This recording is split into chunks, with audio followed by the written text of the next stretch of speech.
नमस्कार, मैं पंडित विनय भार्गव। आप सभी का स्वागत है हमारे YouTube चैनल पर। यदि आपने चैनल को सब्सक्राइब नहीं किया तो कर लीजिए, जिससे कि आपको शास्त्र के अनुसार जानकारी समय समय से प्राप्त होती रहे। काल सर्प योग क्या है, यह कुंडली में किस प्रकार से बनता है और काल सर्प योग होने से क्या क्या परेशानी आती है, इसका निदान एवं उपाय, यह सारी जानकारी देने का मैं आपको प्रयास करता हूं। तो वीडियो को अंत तक अवश्य देखें। काल सर्प योग राहु और केतु के द्वारा निर्मित होता है। राहु को नागलोक का अधिकारी कहा जाता है। इसका एक नाम सर्प भी है। काल सर्प योग का मुख्य कारक ग्रह राहु है। केतु को राहु का धड़ कहा जाता है। जब कुंडली में स्थित राहु और केतु, राहु व केतु के एक साइड एक तरफ सारे 7 ग्रह आ जाते हैं तो काल सर्प का निर्माण होता है। बताने का मैं आपको पुनः प्रयास करता हूं। कुंडली में राहु और केतु के एक हिस्से में 7 ग्रह आ जाते हैं तो पूर्ण काल सर्प योग होता है। जैसे कि राहु यहाँ लग्न में और सप्तम स्थान पर। आपकी कुंडली में राहु और केतु अलग स्थान पर भी हो सकते हैं, यहाँ पर भी हो सकते हैं, परंतु हमेशा यह ध्यान रखें, राहु जहाँ बैठा हुआ है वहां से 7वें घर पर केतु बैठता है। यह बात हमेशा याद रखें। तो इस प्रकार से यदि आपके कुंडली में यहाँ राहु है, यहाँ केतु है, यदि जो 7 ग्रह है यहाँ ऊपर है यहाँ पर, तो भी पूर्ण काल सर्प होगा। यदि 7 ग्रह राहु केतु के यहाँ नीचे इन स्थानों में है तो भी पूर्ण काल सर्प योग होता है।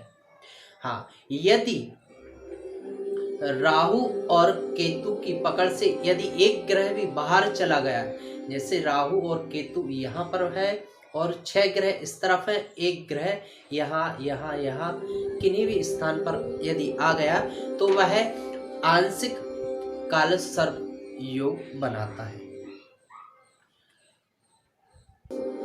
परंतु यह ध्यान रखें कि राहु और केतु की पकड़ से जो ग्रह यहाँ पर आ गया है, बाहर आ गया है, यदि उसका अंश राहु और केतु से कम है तो वह भी पूर्ण काल सर्प योग का निर्माण करता है।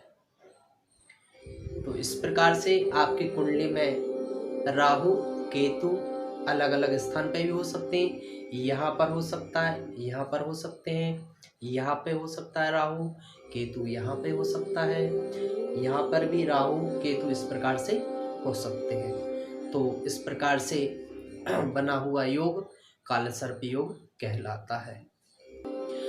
काल सर्प योग होने के कारण हमारे किए गए परिश्रम में हमें सफलता प्राप्त नहीं हो पाती। कई बार विवाह में भी बाधा उत्पन्न होती है और दुर्घटनाएं भी कई बार घटित होती हैं। पत्नी प्राप्ति में, विवाह में भी विलंब योग प्राप्त होता है। शारीरिक मानसिक कष्ट भी हमको प्राप्त होते हैं। संतान बाधा भी उत्पन्न होती है। अनेकों अनेक कारण हैं और विद्युत जन्म के भी अनेक अपने अपने मत हैं। इस प्रकार से काल सर्प योग अनेक प्रकार से जीवन में बाधा उत्पन्न करता है।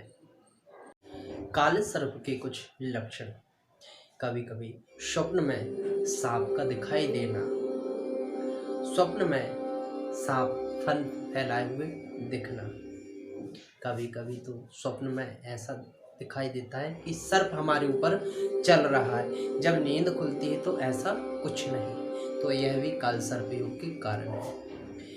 स्वप्न में नागों का दिखना, उसे मारना, टुकड़े टुकड़े कर देना, दलदल में फंसा हुआ दिखना, स्वप्न में नदी, तालाब, समुद्र, जल ही जल का दिखाई देना, जल से डरना, दलदल में फंस जाना,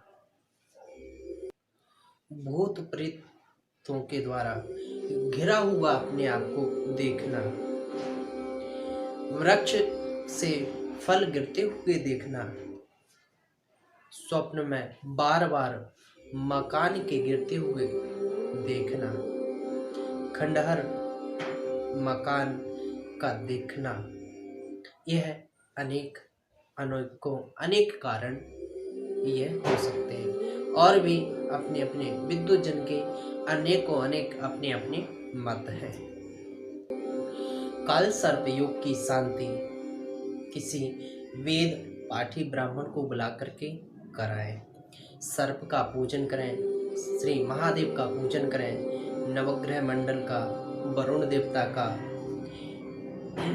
षोडश मातृका का, प्रधान पीठ का, इस प्रकार से भगवान भूत भावन मापति महादेव का और नाग नागिन के जोड़े का पुण्य वाचन करें। वेद पाठी ब्राह्मण को बुलाकर यह कार्य संपन्न कराएं। काल सर्प योग का पूजन बुधवार के दिन, अमावस्या के दिन, शनिवार के दिन या कृष्ण पक्ष की चतुर्थी को संपन्न कराएं। बुधवार के दिन यदि अमावस्या है तो बहुत ही श्रेष्ठ है। इस प्रकार से काल सर्प का निदान कराएं। तांबे का नाग किसी शिवालय, शंकर जी के मंदिर में दान करें, शिव जी पर लगा करके आए। बुधवार के दिन या अमावस्या के दिन, शनिवार के दिन नाग नागिन का जोड़ा बनाए या चांदी का लेकर के आए या आटे का बनाए और उसका पूजन करें, पंचोपचार विधि से पूजन करें, बहते हुए पानी में प्रवाहित कर दें, छोड़ दें। इससे भी काल सर्प योग का प्रभाव कम होगा। नवग्रह मंडल राहु और केतु देवता का जप कराएं, साथ ही साथ त्र्यंबकेश्वर भगवान का रुद्राभिषेक संपन्न कराएं। इससे भी आपको काल सर्प योग से शांति लाभ प्राप्त होगा।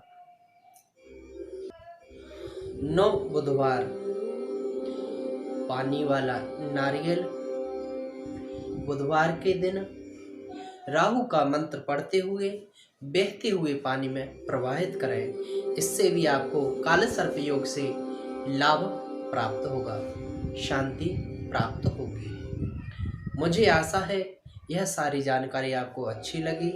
अपने मित्रजन, परिचित जन को अधिक से अधिक शेयर करें। वीडियो को लाइक, चैनल को सब्सक्राइब करना ना भूलें। राधे राधे।